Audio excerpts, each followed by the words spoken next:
BRS party మీకు ఏమైనా హామీ ఇచ్చిందా పదవి విషయంలో? మిమ్మల్ని ఏమైనా పదవి రేపొద్దున అధికారంలోకి వస్తే మీకు ఏదైనా పోస్ట్ ఇస్తానని ఏమైనా హామీ ఇచ్చిందా? నేను అడగలే, నేను హామీ ఏం తీసుకోలే.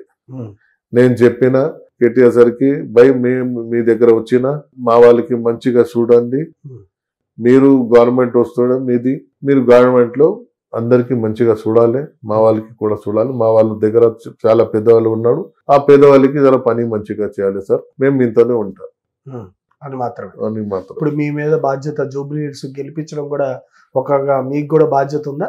100% ఉన్నాయి. ఇప్పుడు నేను కూడా బీఆర్ఎస్ వర్కర్.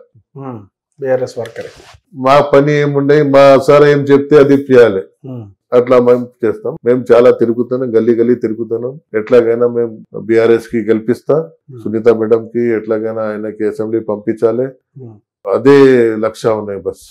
మీకు సునీత గారి హస్బెండ్ గోపీనాథ్ గారితో పరిచయం ఉందా? ఎలాంటి ఫ్రెండ్స్? ఒకవేళ ఆయన గురించి కొంచెం.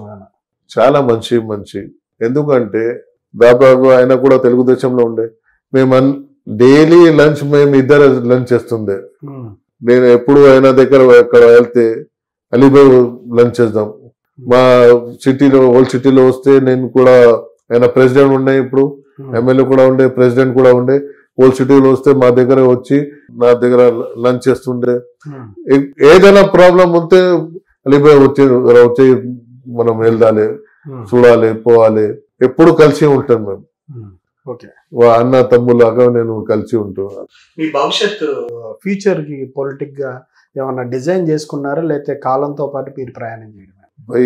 ఫ్యూచర్ ఏంది అంటే, మేం వర్కర్లాగా మా సార్ ఏం చేస్తే అది పని చేయాలి, మా వాళ్ళ కోసం మంచిగా పని చేయాలి.